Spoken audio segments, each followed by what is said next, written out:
So we've been doing this a lot more often lately, bringing you stories of patients, people, hypothyroid patients, Hashimoto people that have been through the journey and that have achieved success and have a story to tell, because it's important for me. As many of you know, I always preach the message of having hope, that things can change, that things can be different, especially if you're in that low. And I know, right now we're in the season of holidays.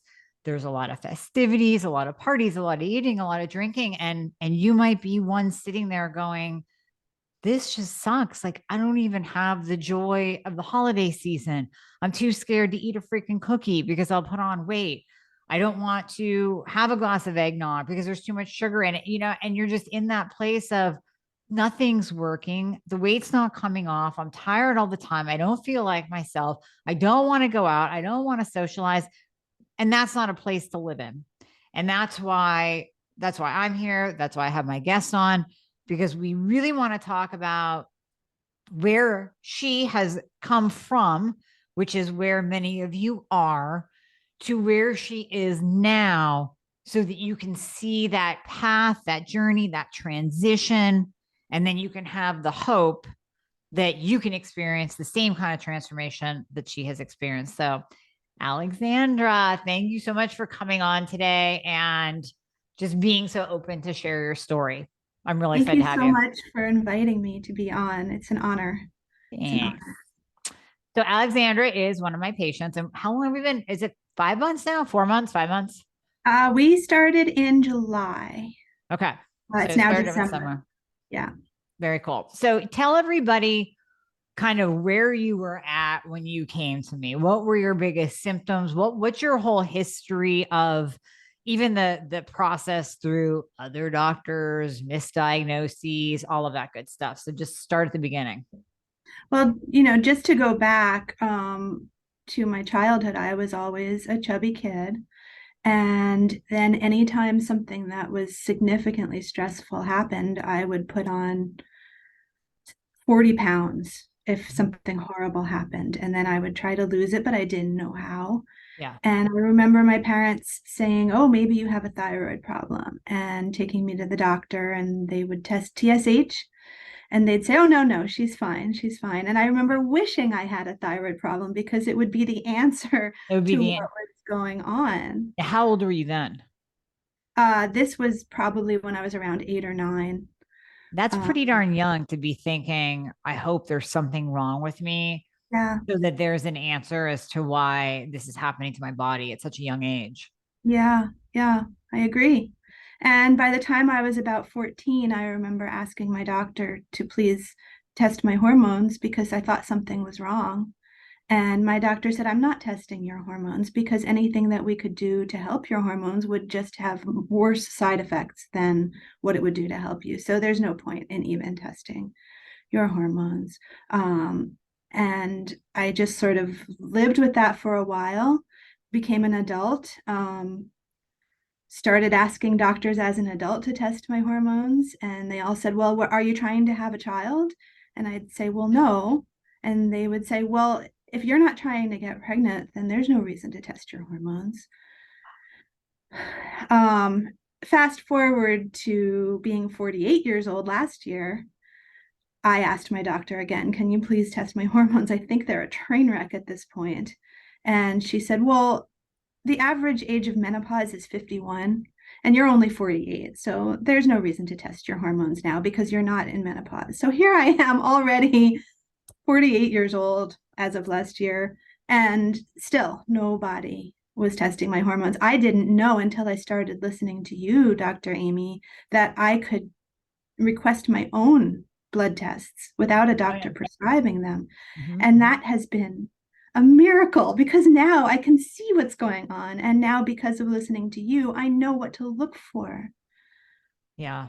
Wow. That's so powerful. So all of your symptoms essentially started very, very young. When were you officially, when did you get that diagnosis? Finally, that answer that, here is an issue. Now, I'm not saying, when we were working together, obviously we actually did the right treatment, but when did you actually get diagnosed? With you. in Oh, was July it with of this me? year. Okay. So that's when we figured it all out. Wow. Yep. No doctor ever told me something was wrong with my thyroid before. That's 40 Ever. years. That's 40 Mhm. freaking years of you walking Yeah. around. You probably did have it. If you were having those symptoms at the age of 8, you probably did have some kind of thyroid problem that young because we Yeah. can see it in very young children, especially when it is genetic. Did your mom have any thyroid problems? I don't know. I don't know that she was ever tested properly. Okay. Um, she But had symptoms for sure. She absolutely had the same symptoms that I have experienced. So I think she did. Yeah. right. I think many of my family members have thyroid problems and don't know it. I don't know it. Now that you know what to look for, all the signs and symptoms. Absolutely. So what were Yeah. your biggest symptoms back then? What were the ones that were just, plaguing you literally every day where you're like, what is going on? Outside of the weight, of course, like you said, you would put on weight whenever anything stressful happened. What else? It was mostly the weight, but also when I started at the age of 12 having my period, my periods were so painful. Every month I would vomit and then pass out every month. You would And pass out. I would Like pass pass out. out. That's not right. And grown-ups would tell me, oh, you need to just learn to deal with this. You need to just get over this. You need to learn to exist in this world as a woman with this problem. You're just gonna pass out once a month. Yeah, Just get yeah, used to it. Oh my yeah. God. Okay. And I was taking public transportation to high school. So I'd be on an hour-long train ride in New York City, afraid of passing out. Sure. Yeah. Legit. So That's legit fear. Yeah. it just amazes me that people are not helped. Not just myself, but everybody is not helped. They're not listened to. The Mhm. medical gaslighting that happens. Um, People think that you're exaggerating or you're making things up or something. I don't know, but the help is there. The help is out there. We know how to help people with these types of symptoms. And people like me and people like many of your listeners are not being helped until they find you or find someone else who's like you who can help them. Right. Right. And we talk about this so much on here, and I talk about this with other people as to the why. And the only thing I can really come up with is the fact that we do live in an insurance-based society. And Yes. unfortunately, medicine is no longer, your doctor does a house call like in the old days. It is Mhm. all insurance based where the physicians themselves are being run by insurance company told you have to see. And my sister is an example of this. Many of you might know that my sister's a geriatric doctor, but she is in the medical system down in Florida, and she often will complain to me and say, even though she is essentially like the best geriatric doctor in the country, they'll overload her schedule. And here's Mhm. these old people coming in. I mean, they're not used to this 5 to 7 minute kick your ass out the door kind of visit, but she'll be overbooked. Like they will book her 40 patients in a day or however many in an hour to where you just don't have the time. So the doctors are coming in and they don't have the time to listen. They don't have the time to dig through all of your labs and paint those pictures that we can do or that we do in functional medicine where we're connecting the dots.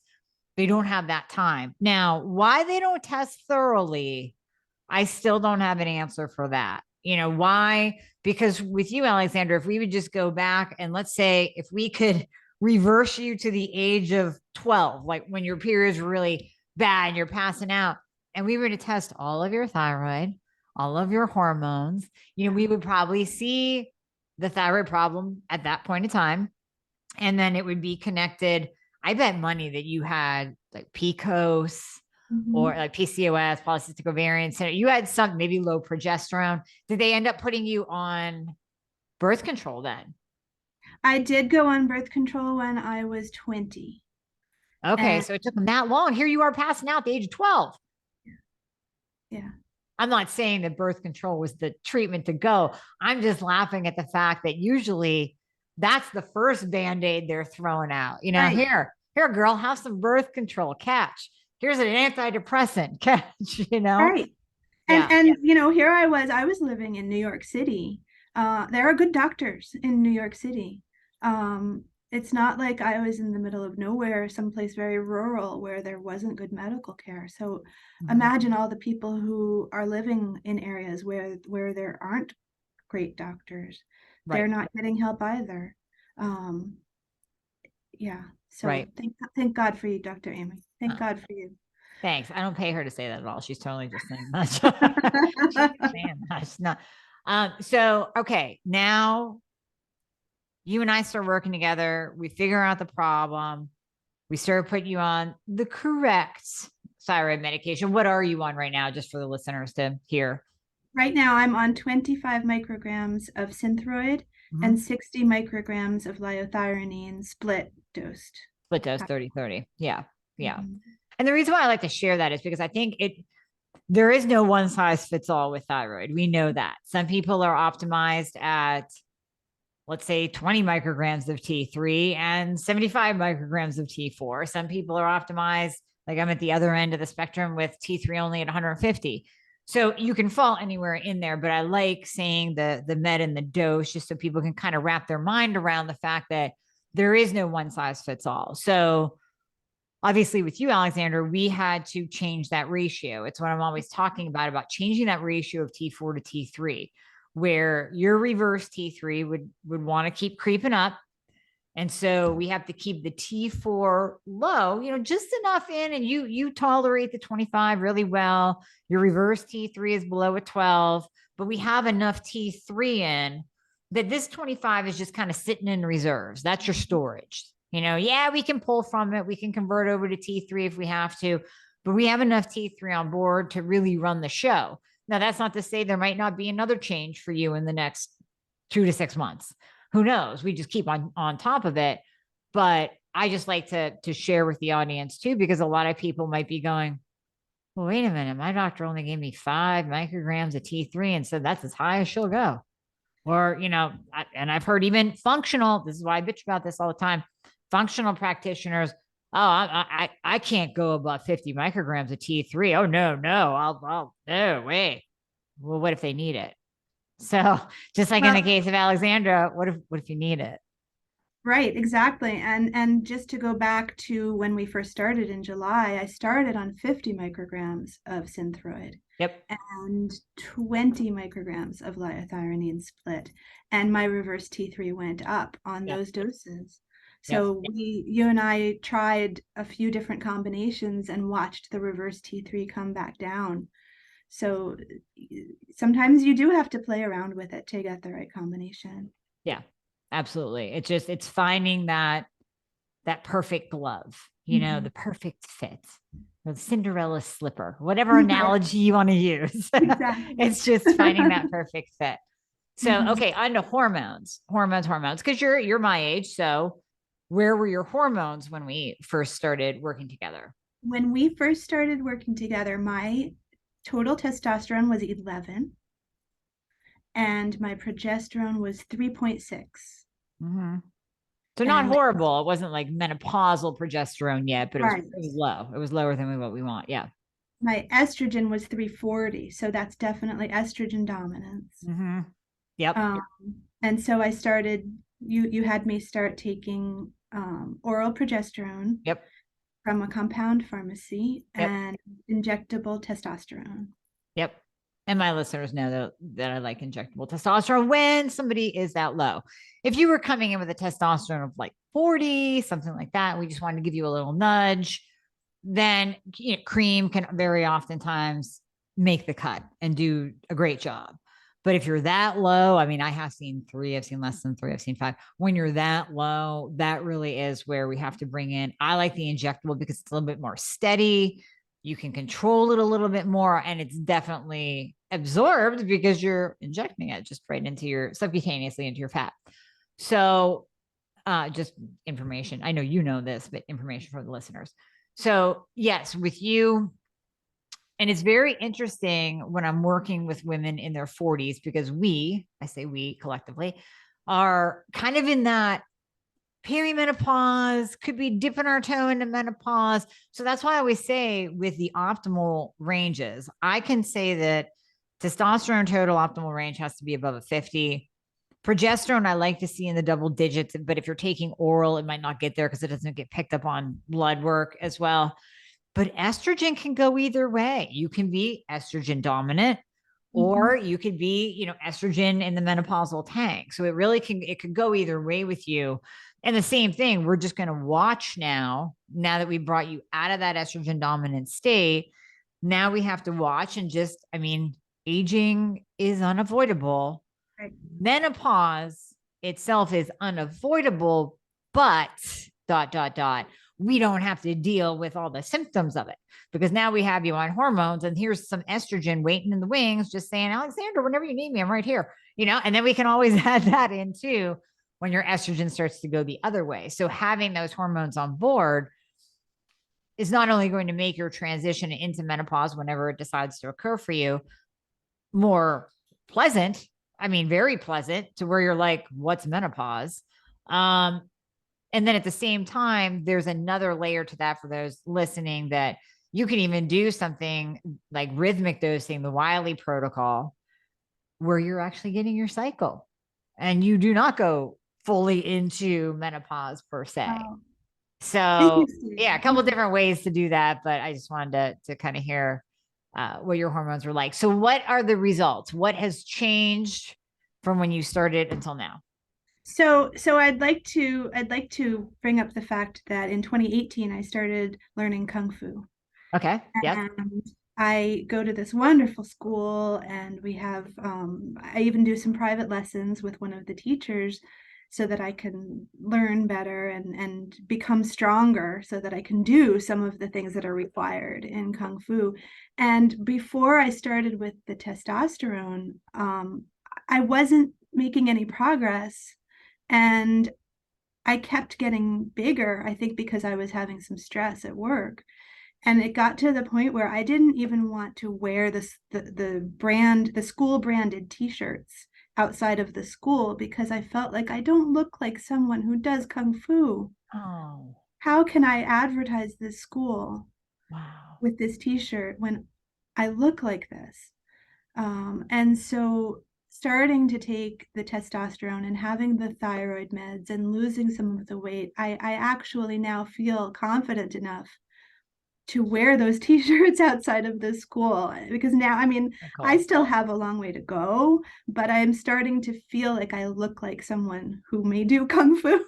Yeah, that's awesome. You know? You're a badass. You look like, yes, absolutely. And And that's the so empowering. progesterone has really helped my sleep. Before I started the progesterone, I had insomnia for a couple of years, and that didn't help my insulin resistance at all. Right. Because I would only get 3 or 4 hours of sleep a night. It was horrible. And before we started the progesterone, I had found CBD. Yep. And I was taking CBD to help me sleep at night, and that did help. Sure. But the progesterone has really just been what I needed. It has given me wonderful, restful nights of sleep. So thank you for that. Yeah. Sleep is nice. Sleep is good. Yeah. Now, how much weight have you lost? 28 pounds as of today. That's amazing. That's so amazing. That is such a win. Wonderful. Such a win. It's wonderful. Thank you. So cool. So cool. Thank you. And I also want to tell you that before we started working together, all of my muscles and joints were aching terribly for a really long time. And I kept wondering what the heck was going on. I didn't know whether I wasn't stretching properly, or maybe I needed to take more of the CBD because it has an anti-inflammatory effect or something like that. I didn't know what was going on, but that is now gone. That's so cool. It is gone. Wow. That's so cool. That's amazing. Wow. Okay. Now, I know what I was going to say. Lifestyle changes. diet, lifestyle, what were those that you had to implement? And was it hard? So, one of the first things that I did after I found you was to eliminate gluten. And initially, that was a little bit difficult because obviously I know it's in bread and pasta and things like that, but I didn't know what else it was in. So it was a Mhm. learning experience trying to figure that out. You told me about a meal service that delivers pre-prepared meals, and I started ordering those. And it was wonderful because my husband tried them too, and he doesn't have a thyroid problem or a weight problem, or Right. he's not celiac or anything like that, but he enjoyed the meals too. So then he said, please start ordering them for me too. Yeah. And so now we eat them together. So he's been so supportive. Um, and I make certain choices now, like we can still go out to eat, but I won't get the gluten containing ingredients in my food. Right. So, for example, we can go out and get some kind of like ramen or pho or noodle soup of some sort, and I'll just say, please don't put the noodles in it, and they'll do it, you know. So Sure. I can get a burger and not eat the bun, um, you know, little things like that. And initially, yes, a little bit difficult initially, but it has become a way of life and it's not difficult anymore. And there are enough people out there doing this, making these kinds of choices, Right. that the people who serve food and sell food aren't surprised. They don't think it's strange. They're used to Yeah.